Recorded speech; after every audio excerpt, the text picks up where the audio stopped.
Decision making is relatively straightforward. The same questions come up again and again. So I thought I could walk you through them and tell you my strategies as we go through. So let's start with this syllogism question. So they love using words that contradict each other. So what we are going to use in this situation is the arrow method that I talked about in my decision making video, and I got the idea from Medic Hero.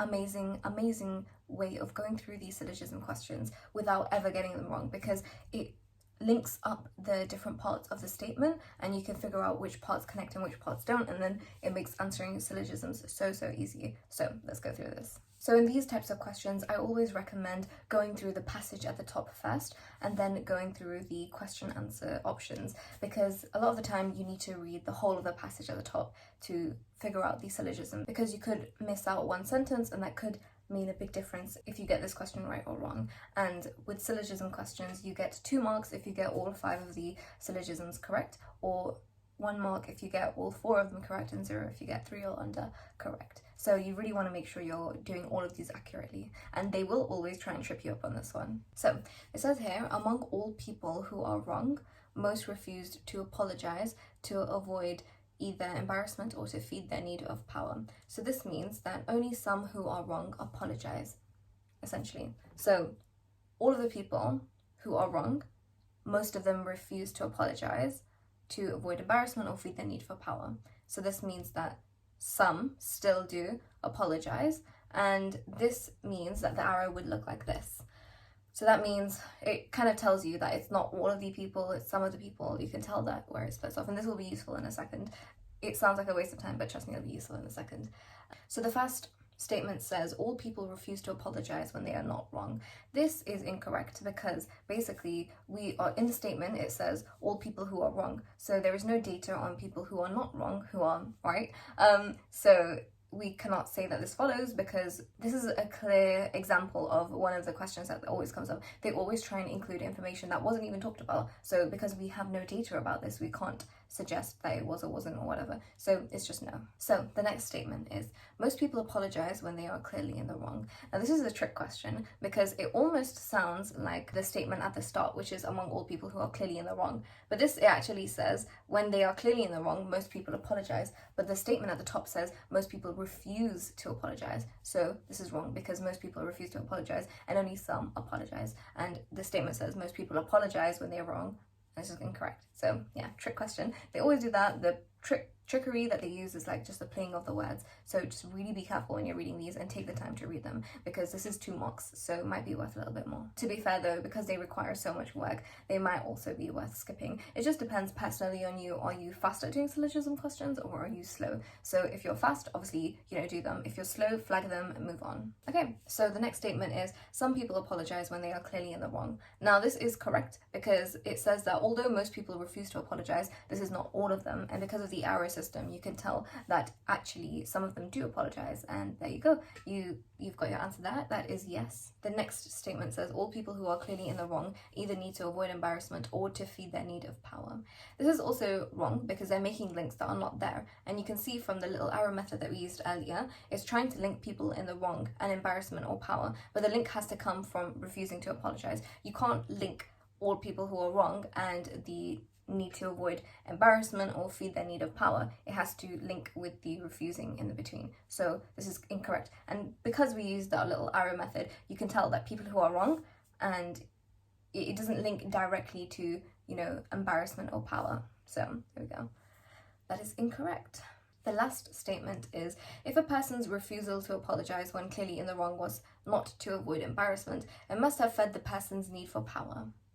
So this is correct, because it states that there are 2 reasons that a person is refusing to apologize. And obviously we know that there are probably so many more reasons that a person could refuse to apologize. But because we have to take everything that is said in the question as fact, we have to say that this is right, because this is exactly what is written. So, and if you look at our little arrow method, it also says that it goes off to refusing to, avoid embarrassment and to feed their need of power. So yeah, these are correct. These questions, like I said, are quite time consuming. So once you use the arrow method, it can be quite quick, but it's also could be worth just skipping. So this is the second type of question that we're going to go through today. This is like a mutually exclusive kind of question, and we love these kind of questions because their aim is basically to trip us up with the words and stuff like that, but we've seen enough of these to be able to answer this completely fine. So let's read the question first because there's quite a bit of information and, percentages, signs and stuff like that. But just from first glance, I'm seeing, okay, this is about success rates and frequency of charging. And straight off the bat, they love to do this thing where they do robot A has been charged once every 48 hours, and then robot B has to be charged twice every 4 days, which is essentially the same thing. So we're pretty much only looking at success rates. Robot A has a success rate of 78% and robot B has a failure rate of 4%. The difference here is they look almost identical, like they're both talking about success rates, but no, robot B is talking about failure rate. So that means that it actually has a success rate of 96%. So yeah, let's read the question. Considering only the success rate and the frequency of charging, is robot A the better robot choice? So we would go with robot B is more successful because of the success rate is 96% versus 78% of robot A. So it's robot B, and we would go with number C because that's the answer. That was pretty self-explanatory. With these questions as well, I do think it's worth reading the whole of the paragraph. There isn't usually too much information, but missing 1 or 2 lines could make a big difference. But these are really easy questions. So this is the next style of questions. This is strongest argument questions, and I've had a lot of people talk to me about these and say that they're really struggling with them. They are quite tricky, but you just have to keep your eyes open for them. So yeah, banning chocolates and sweets or sugary drinks. So it's really important to remember the why here. These are like the 2 factors of the statement. It says should schools ban children from bringing chocolate, sweets and sugary drinks? So that's the first thing, like the type of food. And the second thing is to help counter the problem of childhood obesity. So the why is the childhood obesity. What we're looking for is a statement that links both of them together. And if it only has one or the other, then it's not like as much of a strong argument. It has to involve both of them. So yes, let's see. So the first statement says that the schools have a responsibility of care and should take every opportunity to protect children from being harmed or in danger while at school. Okay, so the first part is schools have a responsibility of care. Yes, they do. Okay, fine. And the second thing is protect children from being harmed or danger while at school. Now, this isn't directly related to sugary drinks, or it's not even directly related to obesity. So we are going to eliminate this answer as it's probably not going to be the strongest answer. And the second statement is, yes, banning some types of snacks will teach children important lessons, guide parents, and help reduce the number of overweight children. This one is very interesting because it does talk about snacks, but it's also talking about, teaching children important weights. It does talk about overweight children, so I'm not going to cross this out completely. It could be a potential argument because it does talk about snacks and being overweight. So we'll see what the other ones are saying. If there's a stronger opinion there, then we'll see. Okay, so third one. I always do like elimination when I'm doing UCAT. So like I'm, mentally seeing, okay, this is probably not the answer, this is probably not the answer. And a lot of times you can get to the answer just by doing that. So the third statement is, no, it's wrong for schools to tell parents how they should bring up their children, and it is of no concern to schools whether or not children are overweight. Okay, so it does bring up the overweight issue, but it doesn't bring up the snacks and stuff. And it's not really telling parents how they should bring up their children, it's just while they're at school. So I'm gonna cancel this out, eliminate it. It's probably not a strong argument.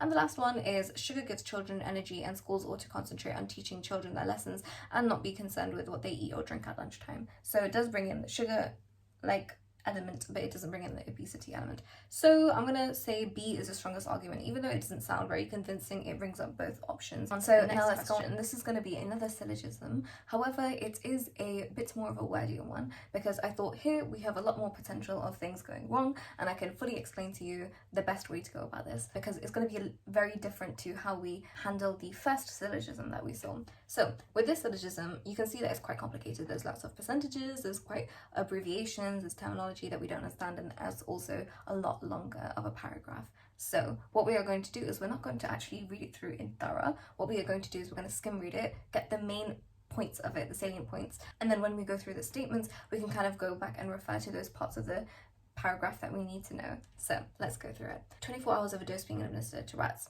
It's 81%, 7%. excreted in metabolites, urine and feces. So I'm not keeping the numbers in my head. What I'm getting from this is that, okay, we're talking about a drug being administered and it's to rats. And then it's talking about percentages excreted as urine and feces, and then there's a toxicity level. So although I could say no observed adverse effects, I'm just going to say toxicity because that makes more sense to me. 0.1, and then they also did it in dogs, and that was a lower toxicity. And then it was also mostly excreted in the urine in 95 days, and then there are metabolites, and they are toxic. Well, kind of toxic. So yeah, that's what I've got from it. Let's look at the first statement. Sulfoxides and sulfones were released predominantly via urine. Okay, so these are, it says in the last, so because we skim read it, we know that information about this is going to be in the last sentence. So here it says sulfoxide and sulfone are the major metabolites. That means it's something that is excreted.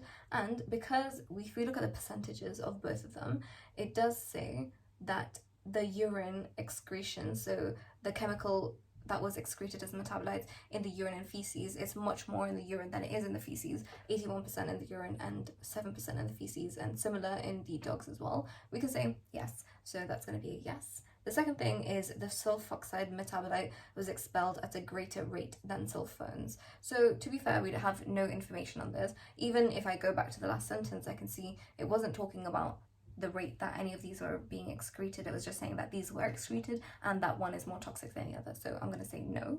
The third thing is that some mammalian species were more tolerant of this substance than others. Now this is kind of confusing because it's using mammalian and stuff like that. Let's focus on the other part. This might be one of those questions that you see like this and you skip, but let's try and go through them.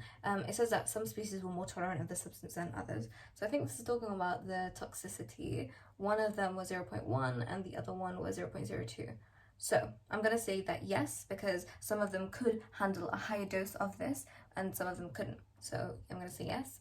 The next one is when administered with sulfone, the harmful effects were more pronounced than that of sulfoxide. So we know also that this is going to be in the last sentence. So they compared the toxicity, but I didn't remember off the top of my head. So I'm going to go back, and it says the former being comparable in toxicity, the latter was less toxic. So sulfone is the one that's less toxic. Let's go back to the statement. It says when administered with sulfone, the harmful effects were more pronounced than that of sulfoxide, which is incorrect because it says that sulfone is less toxic.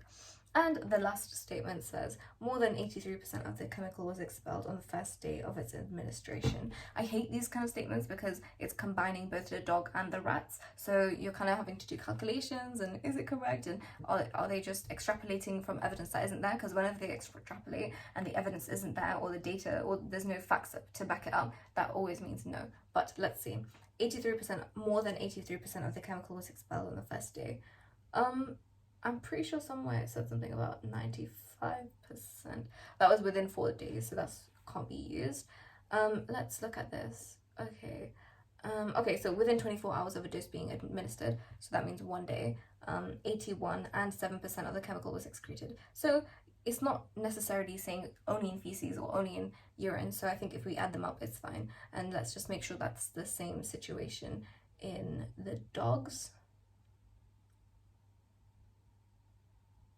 Okay, so if we add up the dogs as well, it's 84%, and that is more than 83%. So I'm gonna go say yes. That was a really tricky one. Honestly, if you see a question like this, skip it. Because like we said again, syllogisms, they do take quite a bit of time, and not all of them are as straightforward as the ones that we saw right at the start. Anyways, the next question I thought we could go through is Venn diagrams. So these can sometimes be really confusing, but I think that you have to go through it strategically so you're not wasting your time. This is one of those questions where you could spend all of your time figuring out every single piece of the puzzle, but really what you need to do is figure out what the answer is asking for. So a lot of the time I think reading the part above the Venn diagram is not necessary unless it's quite a big paragraph. Then sometimes there could be important information in it, but this one looks like it's fine, whatever. So looking quickly at the answers, you know that here we're going to do an elimination kind of thing. So let's look at those first before even looking at the Venn diagram. Looking at the answers, I'm going to go for the one which is most obvious. So a lot of these require you to add up loads of things, but number B has audit clients. And audit, I can see, is a triangle which only has one number in it, which means I don't have to do the adding up for at least that. So there are more consulting clients than audit clients. So consulting is going to be 8 plus 5 plus 4 plus 3, which is going to be, let me do this in my head, 8 plus 2 is 10, obviously 5 plus 2 is 7, and 17 plus 3, 20. 20 is definitely more than 17, so there are more consulting clients than audit clients. Okay, this was actually quite quicker than I expected it to be. It's just by pure luck that the one that I chose is actually the right answer, because what I did is I chose the one where there would be the least working out possible. So obviously with a lot of these you would have to count up all of the numbers in a shape and then count up the numbers in another shape, but because one of them had already been done for us, I just chose that one versus consulting clients. So yeah, we were correct. I'll answer that one. At this point, so I'd choose B at this point, and I wouldn't go back and bother checking with all the rest of it, because I know that that would be a waste of time and you could better spend that time on other questions. At this point, you should be quite confident in your mental maths and know that 8 plus 3 is 11, plus 4 is 15, plus 5 is 20. So you should be able to do that in your head. And then if you compare that to 17, there you go. So I am going to say that is fine. So that's all from me. I hope that was really helpful. I have loads of other videos going through all the different UCAT subtests, as well as walkthroughs and strategy videos and stuff like that. I also have a little cheat sheet summary PDF for each UCAT subtest in one PDF that you can get down below. And yeah, check out other videos on my channel. I also have loads of videos like day in the life of a dental student, so you can get some motivation and stuff like that. And yeah, I will see you in the next one. Bye!